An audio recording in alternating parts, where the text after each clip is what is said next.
제가 인조 대리석에 코팅했던 걸 버리기 전에 한번 이것도 좋은 정보가 될 것 같아서, 그리고 문의 들어왔던 내용들 반영해서 한번 설명을 드려볼게요. 지금 요거 같은 경우는 좀 박리됐죠? 박리됐어요. 얘는 좀 두껍게 박리됐죠?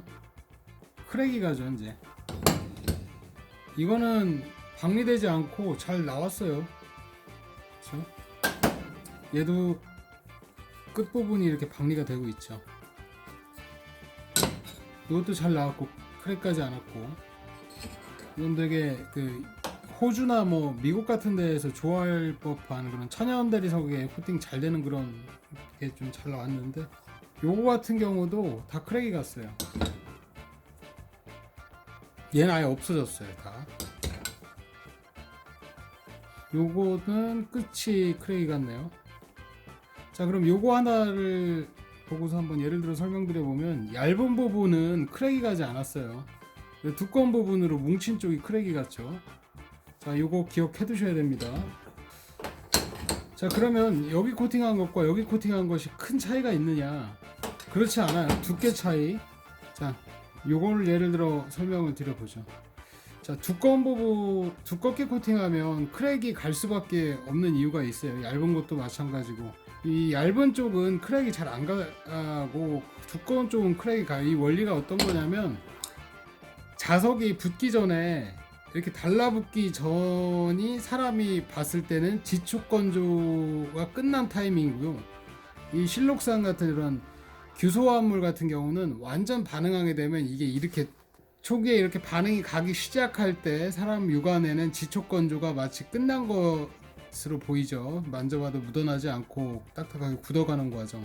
근데 완전 반응이 이루어지면 이렇게 줄어드는 거예요, 부피가.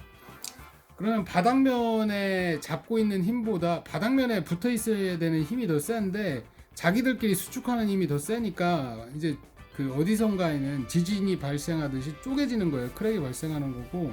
자, 그럼 여기에서 말씀드리고자 하는 핵심 내용은, 코팅을 무조건 두껍게 한다고 좋은 것은 아니다. 이게 결론은 확실히 날 수 있죠. 우리 코팅면이 살아있는 쪽에다가 한번 매직을 그어 볼게요. 매직이 잘 묻지가 않죠. 잘 지워지죠. 제일 흰색, 요 박리된 표면에 해볼게요. 박리된 표면 잘 묻죠.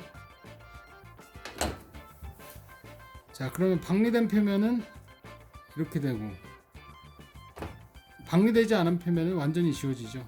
이렇게 표면이 크랙이 가서 소실이 돼 버리면 의미가 없어지는 거예요. 아무 의미가 없죠. 코팅을 하나만 하죠. 이 업자분들이나 이 시공하시는 분들, 코팅 두꺼운 걸 원하시는데 어차피 두껍게 못 하잖아요. 그걸 손님한테, 고객한테 그 유리막 코팅이든 뭐 어떤 코팅이든 간에 그 원하시는 대상물에 코팅하는 소비자한테 그걸 두껍게 굳는다, 딱딱하다, 이런 가루 이렇게 뭐 나온다, 이걸 보여주려고 굳이 하는 게 아니라, 실질적으로 중요한 거, 코팅을 하는 목적이 뭐가 있겠어요? 뭐 경도가 9H 돼서 뭐 기스가, 긁힘이 안 난다, 그거 거짓말이죠. 그런 게 아니라, 그러니까 긁힘을 안 나게 할 수는 없죠. 덜 나게 할 수는 있겠죠. 덜 나게 할 수 있는 방법으로는, 손님이, 고객이 뭐 관리를 할 때, 차량 같은 경우 특히 세차를 할 때 좀 더 쉽게 할 수 있거나, 간단하게 물리적 힘이 최소화됐을 때 우리 스펀지 갖다 세차 오히려 많이 한 차들이, 정말 애지중지한 차들이 오히려 나중에 보면 그 미세 긁힘이 더 많잖아요. 그런 것도 진짜 장기 관찰을 해보면 차이를 알 수 있는데, 표면 관리를 쉽게 할 수 있는 그런 코팅을 하는 게 가장 좋다, 이렇게 말씀을 드릴 수 있을 것 같아요. 자, 연장선상에서 한 번 더 다시 설명을 드리면, 자, 그럼 폴리실라잔과 실록산, 이건 지금 실록산이죠. 이렇게 굳는 타입들은 이 실록산이 좋은가, 폴리실라잔이 좋은가? 좋은 게 어디 있어요? 용도에 맞으면 좋은 거죠. 전 그렇게 보는데, 제가 그렇다고 해서 지금 폴리실라잔 코팅된 게 지금 한 7분도 채 안 됐던 것 같거든요. 7분이 채 안 됐는데, 물론 효과가 완전 뭐 하루 이상, 이틀 이상, 3일 이상 그렇게 된 것만큼 효과는 좋지 않을 거예요. 지금 저런 코팅 같은 경우도 시간 필요하고 반응 온도 필요해요. 근데 반응 온도를 억지로 줘서 시간을 앞당기는 건데, 어느 걸 아무리 높여도 올리는 거에는 한계가 항상 있어요. 그래서 넉넉한 시간 그리고 온도 이런 것들이 매우 중요한데 지금은 테스트를 하는 과정이니까 한번 이것도 반반을 코팅해 놨는데 저도 어디가 반인지는 몰라요. 한번 볼게요. 자, 30분 이내에는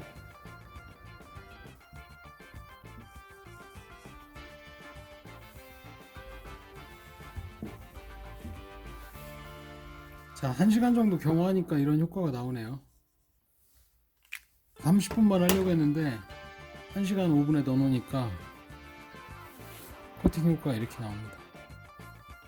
자, 그래서 이번 영상의 결론은 무조건 코팅층이 두껍고 유리처럼 굳어야 좋다 나쁘다 이걸 평가할 게 아니라 어떻게 시공하시는 분이 어떻게 설계를 하느냐, 그리고 이런 실록산 같은 경우도 어차피 두껍게는 못해서 이렇게 크랙은 안 가겠지만 무조건적으로 뭐 폴리실라전이 좋다, 실록산이 좋다 이런 건 없다고 결론을 낼 수 있을 것 같아요. 그게 오늘의 제 결론이고요.